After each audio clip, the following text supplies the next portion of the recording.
Hello, Patrick McKeown here. Thanks so much for supporting our Buteyko Clinic channel. Can I ask you a big favour? Would you mind subscribing? And with this, we can support the channel more, we can put out more videos, and it would really mean a lot. Buteyko, for me, has been life-changing and life-changing for the people that we're working with, and we would love to see it getting out there. So please subscribe. Thanks very much. What I'd like to do is I'd show you an exercise to unblock your nose. So I'd like you to do this exercise as follows. Take a small breath in through your nose, small breath out through your nose, pinch your nose, and now gently nod your head up and down as you hold your breath, and hold your breath until you feel a fairly strong need for air. Continue holding your breath, continue holding your breath.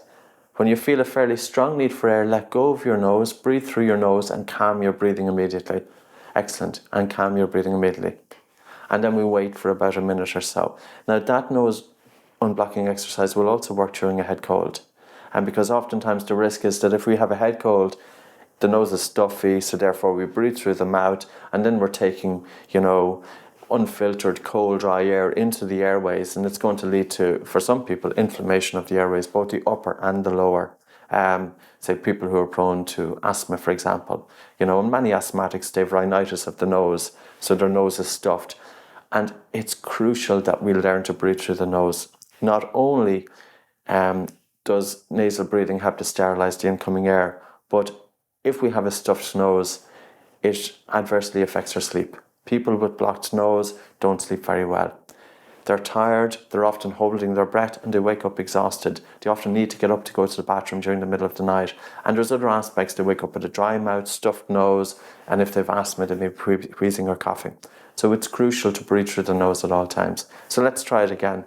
Take a small breath in through your nose, small breath out through your nose, hold your nose, and as you hold your breath, gently nod your head up and down, and hold your breath for as long as you can.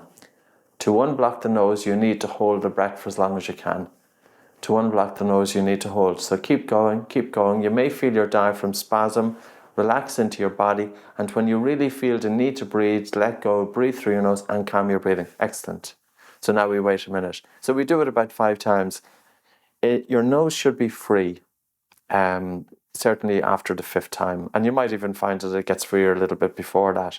And one way to determine if your nose is open or closed is just basically block one nostril and breathe through it, and then block the other nostril and breathe through it. If you'd like to try it there, you'll get a sense of which nostril is more open or closed, or if there's a change in your nostrils as well. So after about a minute, we do it again. And initially, if you feel a little bit lightheaded, it's only initial, don't worry about it. Just go with the next breath hold a little bit less. So again, take a small breath in through your nose, small breath out through your nose, pinch your nose with your fingers, and gently nod your head up and down. At the same time, hold your breath and keep holding your breath until you feel a strong need for air, a strong hunger for air. When you feel a strong hunger for air, let go, breathe through your nose, and calm your breathing immediately. Excellent. So as you're holding your breath, you can imagine that nitric oxide is pooling in the nasal cavity, and it's nitric oxide that's helping to do the work of decongesting the nose. Now, that's only a temporary measure. At the same time, it will help to decongest the nose. But when you change your breathing down towards normal, the nose then remains decongested.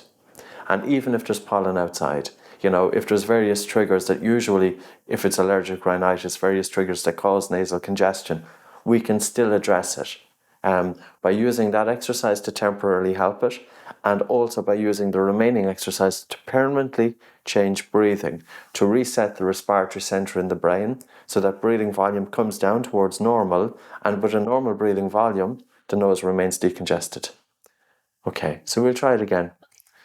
Take a small breath in through your nose, small breath out through your nose, pinch your nose, and gently nod your head up and down, and hold your breath for as long as you can.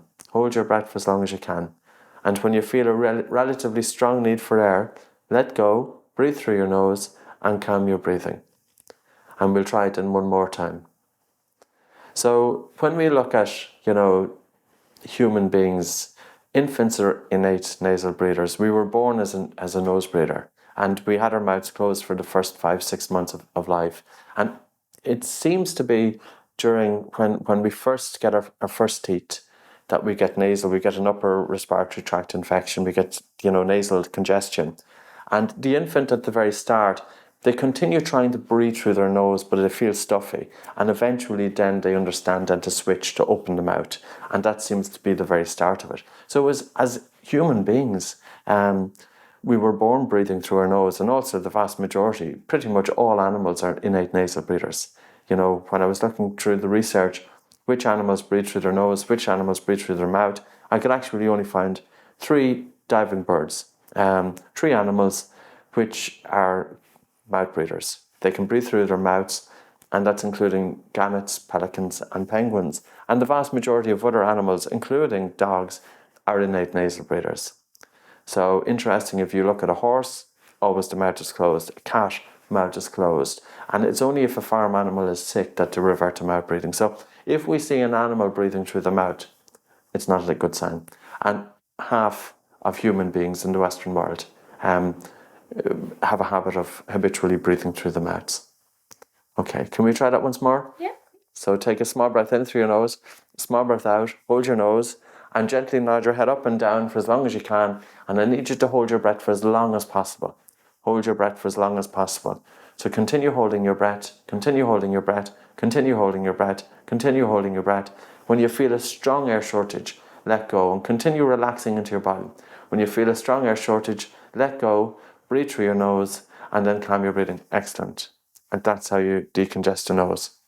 Now, that exercise will also help if we're feeling a little bit fatigued. And also, say for somebody with constipation, they hold their breath for as long as they can, and it relieves constipation.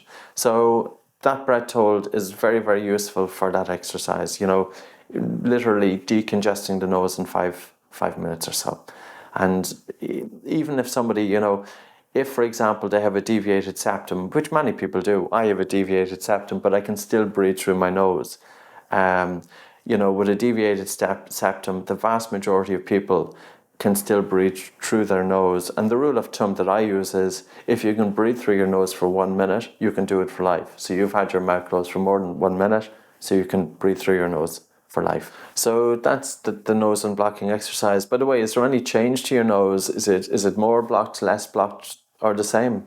It's less blocked. It's less blocked. I feel I can breathe freer through my nose now. Okay, great. Before I did the exercise. Yeah. Great stuff. So it's a very useful tool for the rest of our lives, and also even for children, for adults. We can all use it. Now, the only guideline I'd say is if a female is pregnant, or for example, somebody with high blood pressure, heart complaints, etc. Type 1 diabetes, don't hold the breath for too long. So you'd still hold your breath, but only do it for a gentle air shortage. So well done, great.